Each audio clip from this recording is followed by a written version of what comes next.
Assalamualaikum warahmatullahi wabarakatuh. Bismillahirrahmanirrahim. Alhamdulillahi alamin. Wassalatu wassalamu ala asyrafil anbiya'i wal mursalin wa ala alihi wa sahbihi ajma'in. Amma ba'd. Abna'i talabah, para santri, anak-anakku para santri, semoga Allah Subhanahu wa taala memuliakan kita semua dan semoga Allah Subhanahu wa taala senantiasa mengaruniakan kepada kita dan keluarga kita kesehatan dan keafiatan sehingga kita bisa menunaikan tugas-tugas kita kepada Allah Subhanahu wa taala sebagai seorang hamba dan tugas-tugas kita kepada sesama makhluk.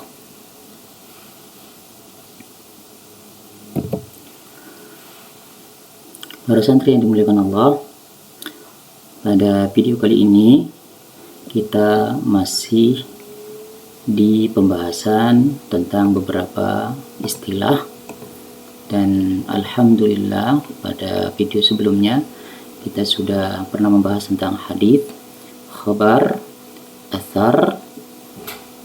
Adapun pada video kali ini kita akan memfokuskan pembahasan terkait dengan istilah al-hadithu al-qudsi. Apa yang dimaksud dengan hadis qudsi atau apa pengertian daripada hadis qudsi? Al-hadithul qudsi, pengertian daripada hadis qudsi adalah manukila anin nabi sallallahu alaihi wasallam ma'a isnadihi iyahu ila rabbih azza wa jalla.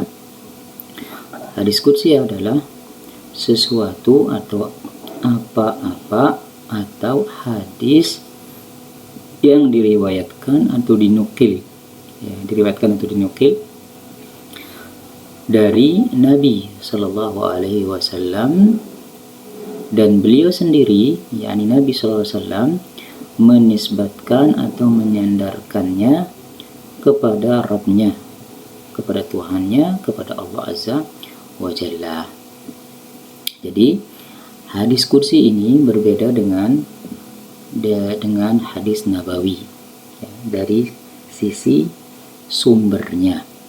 Kalau hadis nabawi, yaitu hadis-hadis yang sudah kita bicarakan sebelumnya, yaitu hadis yang definisinya adalah ma'udhifa ila Nabi sallallahu alaihi wasallam min qaulin aw fi'lin aw taqririn aw wasfin khalqin aw khuluqi, itu penisbatannya, penyandarannya kepada Nabi sallallahu alaihi wasallam terkait dengan ucapan beliau, perbuatan beliau, dan takrir beliau. Tapi untuk hadis qudsi ini penisbatannya atau penyandarannya sampai kepada Allah Azza wa Jalla. Jadi ketika sahabat meriwayatkan hadis nabawi, mereka mengatakan misalnya sami'tu Rasulullah SAW yaqul, ya, sahabat itu mengatakan sami'tu Rasulullah SAW yaqul, saya mendengar Rasulullah bersabda.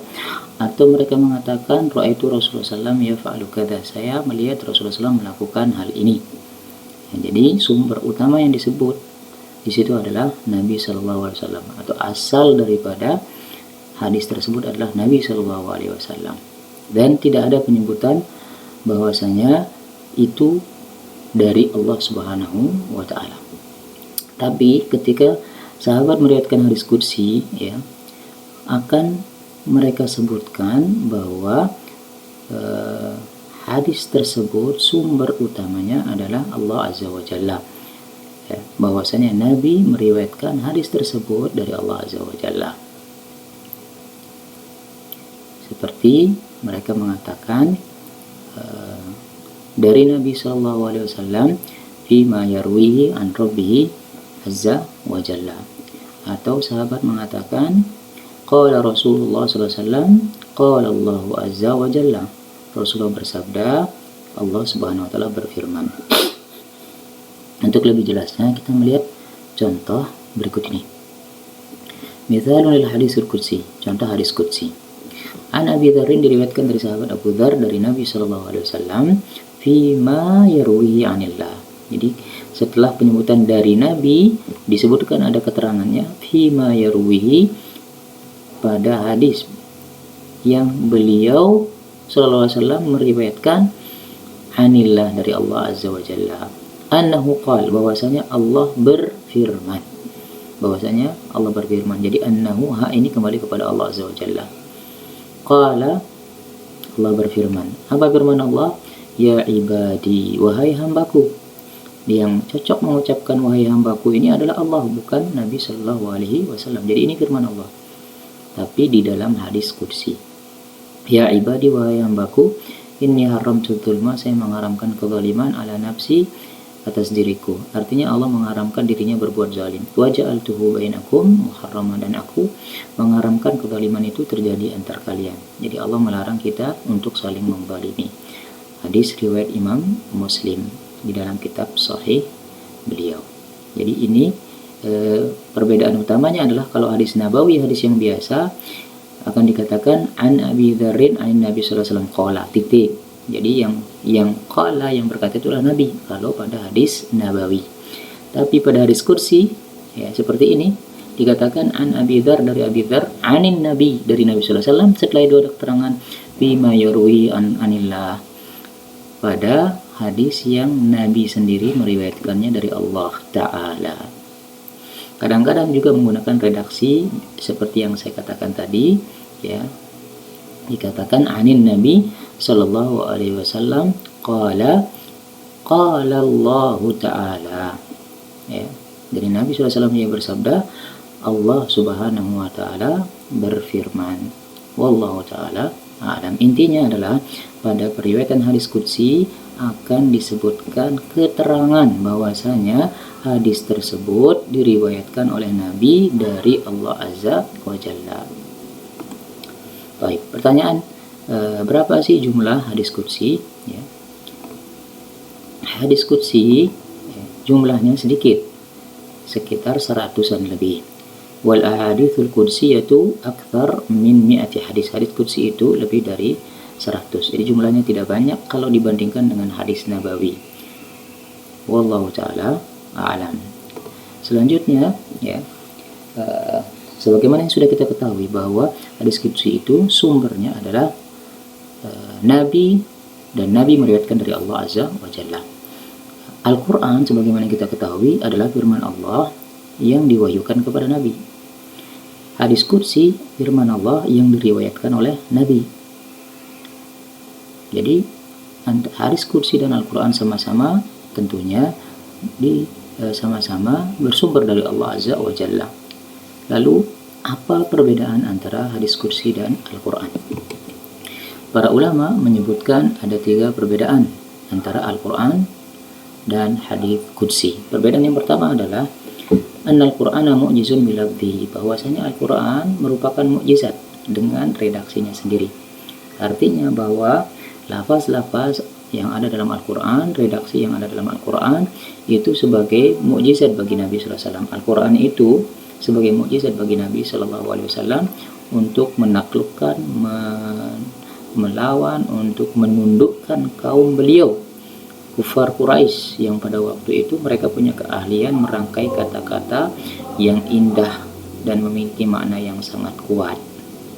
Keahlian mereka ini ya kemudian terbantahkan dan terkalahkan dengan diturunkannya wahyu berupa Al-Quran kepada baginda Rasulullah Shallallahu Alaihi Wasallam, sehingga mereka tidak punya kemampuan untuk menandingi lafaz-lafaz atau redaksi yang ada di Al-Quran, walaupun mereka punya keahlian merangkai kata-kata. Sementara hadis qudsi la yusafu bil ijaz. Adapun hadis qudsi tidak dikatakan atau tidak disifati dengan kata-kata i'jaz atau mukjizat. Artinya bukan mukjizat hadis qudsi tersebut. Perbedaan yang kedua adalah anal Quran muta'abbadun bi tilawatihi. Bahwasanya Al-Quran tersebut muta'abbadun bi tilawatihi, dijadikan sebagai sarana ibadah dengan membacanya. Jadi ketika kita membaca Al-Quran, kita sedang beribadah kepada Allah Subhanahu Wa Taala dengan membacanya, sehingga dijanjikan pahala oleh Rasulullah SAW. Kalau kita membaca Al-Quran, ya, satu huruf saja itu akan dibalas dengan satu kebaikan, lalu satu kebaikan itu akan dilipat gandakan menjadi 10 kali lipat. Adapun hadis qudsi la yuta'abbadu bi tilawatih, itu tidak bisa dikatakan bahwa membacanya merupakan ibadah. Akan tetapi hadis qudsi tidak dikatakan yuta'abbad bitilawati. Artinya tidak ada keterangan bahwasanya siapa yang membaca hadis qudsi, satu huruf akan diberikan ganjaran pahala sekian sekian sekian. Itu tidak ada keterangan seperti itu. Wallahu ta'ala alam. Adapun perbedaan yang ketiga antara Al-Quran dan hadis qudsi adalah yushtarat fi itsbatil Quran at-tawatur. Untuk menetapkan ayat Al-Quran, untuk menetapkan bahwasanya apa yang disampaikan oleh Nabi sallallahu alaihi wasallam itu adalah ayat Al-Quran,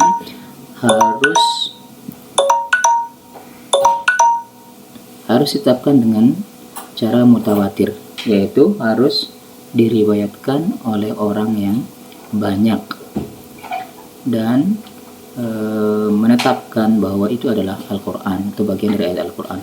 Adapun hadis qudsi, maka untuk menetapkannya tidak dibutuhkan atau tidak dipersyaratkan harus melalui jalur mutawatir, akan tetapi bisa melalui jalur ahad, bisa jadi satu atau dua jalur dan seterusnya. Wallahu ta'ala alam. Berikutnya yang terakhir adalah sebelum saya akhiri, ada pertanyaan tentang al-hadithul qudsi. Arif al-haditha al-qudsi. Wallahu ta'ala alam. Ini yang bisa kita sampaikan, semoga bermanfaat untuk para santri dan semoga Allah Subhanahu wa taala segera menghilangkan wabah yang sekarang sedang menimpa kaum muslimin dan yang lainnya, seluruh manusia di permukaan bumi Allah Azza wa Jalla ini. Demikian, wassallallahu ala nabiyina Muhammad wa ala alihi wa sahbihi wa sallam wa barak. Assalamualaikum warahmatullahi wabarakatuh.